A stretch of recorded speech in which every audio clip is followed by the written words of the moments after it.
وہ نوجوان 200 درہم کا جوڑا ان کا سل کر آتا تھا شام سے تیار ہو کر، لباس معطر ہوتا تھا، جدھر سے نکل گیا پوری گلی جو ہے وہ معطر ہو گئی، انگلیاں اٹھ رہی ہیں، وہ جا رہا ہے مصعب، یہ خوشبو اس کی ہے۔ اس مصعب کے ساتھ کیا سلوک کیا؟ باپ تو مر چکا تھا، ماں نے پالا تھا، دولت بہت چھوڑ کر گیا تھا باپ، لہذا ماں نے بڑے ناز و نام میں پالا، بڑے لاڈ پیار میں، 200 درہم کا جوڑا تیار ہو رہا ہے۔ لیکن یہ کہ آپ کو معلوم ہے عرب کے اس معاشرے میں عورت کی کوئی حیثیت نہیں تھی، ماں کا اختیار نہیں تھا، چچا تھا سربراہ خاندان کا۔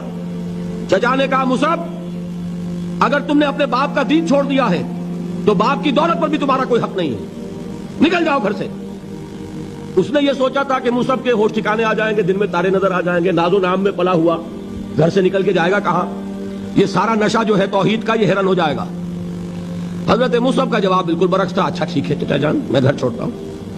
وہی بات جو کبھی کہی تھی ابراہیم نے، باپ نے کیا کہا تھا؟ واجرنی ملیہ، جاؤ چلے جاؤ، دفع ہو جاؤ میری نگاہوں سے۔ حضرت ابراہیم نے کیا جواب دیا تھا؟ سلام علیک ساستغفر لک ربی انہ کان بی حفیہ۔ اچھا ابا جان آپ کا حکم یہی ہے تو میں چلتا ہوں، آپ پر سلامتی ہو، میرا رب مجھ پر بڑا مہربان ہے، میں اس سے آپ کے لیے استغفار کروں گا، چل دیے۔ یہی جو ہے حضرت ابراہیمی کی نسل ہے نا قریش۔ آج ابراہیم کے ایک بیٹے کے ساتھ وہی معاملہ ہو رہا ہے مصعب کے ساتھ، اور مصعب چلنے کے لیے تیار ہو گئے۔ چچا نے سوچا، میں سمجھتا تھا کہ ہوش ٹھکانے آ جائیں گے، یہ تو تیار ہو گیا نکلنے کے لیے، غصے میں آ کے اگلی بات کہی، یہ کپڑے جو پہنے ہوئے تم نے یہ بھی اسی مشرک باپ کی کمائی کے ہیں، اتارو ان کو۔ وہیں کپڑے اتارے، مادرزاد برہنہ گھر سے نکالے گئے، ماں کے پاس پہنچے، ماں نے آنکھوں پر ہاتھ رکھے، مصعب کیا ہوا؟ کہ ماں سے کہتے ہیں کہ ماں میں موحد ہو گیا ہوں، اور وہاں سے گئے، پھر حضور کی خدمت میں کپڑے کہیں سے مانگے ہوں گے۔ یہ مصعب ہیں 200 درہم کا جوڑا پہننے والے۔ جب حضور پر مدینے کے 12 افراد ایمان لائے تھے، بیعت عقبہ اولیٰ ہوئی، انہوں نے کہا کہ حضور ہمیں کوئی شخص اپنا ایسا شاگرد دیجئے جو ہمیں قرآن پڑھا سکے۔ حضور نے حکم دیا مصعب جاؤ اب مدینے جاؤ، یثرب جاؤ، یثرب والوں کو قرآن پڑھاؤ، انہیں تبلیغ کرو۔ مصعب گئے ہیں وہاں، 1 سال کی کمائی 75 افراد لا کر حضور کی جھولی میں اگلے سال ڈال دیے کہ حضور یہ میری 1 سال کی کمائی ہے، 72 مرد 3 عورتیں۔ انہوں نے وہ بیعت کی تھی، بیعت عقبہ ثانیہ، جس کے الفاظ کل میں نے آپ کو سنائے تھے، بایعنا رسول اللہ صلی اللہ علیہ وسلم علی السمع والطاعت فی العسر والیسر والمنشط والمکرہ وعلی اثرۃ علینا وعلی لا ننازع الامر اہلہ وعلی ان نقول بالحق اینما کنا لا نخاف فی اللہ لومۃ لائم۔ یہ 72 مرد تھے مدینے کے جنہوں نے یہ بیعت کی، پھر انہوں نے ریکویسٹ کی کہ حضور اب آپ ہمارے ہاں تشریف لائیے، ہم اگر یہ مکے والے وہاں حملہ کریں گے تو ہم آپ کی حفاظت کریں گے جیسے کہ اپنے اہل و عیال کی کرتے ہیں۔ بہرحال وہ مصعب بن عمیر ہیں جو غزوہ احد میں شہید ہوئے، اور جب شہید ہوئے تو ان کے جسم پر صرف ایک چادر تھی۔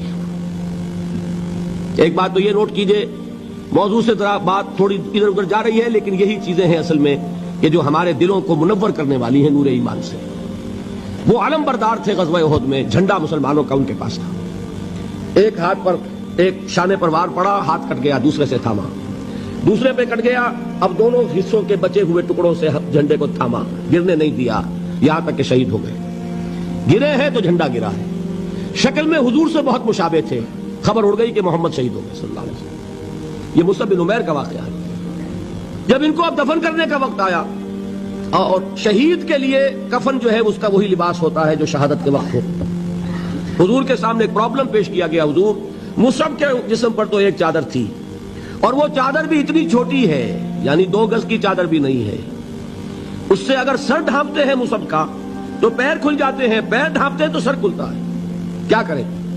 حضور نے فرمایا سر ڈھانپ دو چادر سے اور پیروں پر گھاس ڈال دو، یہ آخری لباس ہے جو محمد کے اس دیوانے کو اس دنیا سے رخصت ہوتے ہوئے ملا ہے، جس کا 200 درہم کا جوڑا چلتا تھا۔ یہ ہے صبر۔ برداشت کیا کہ نہیں کیا؟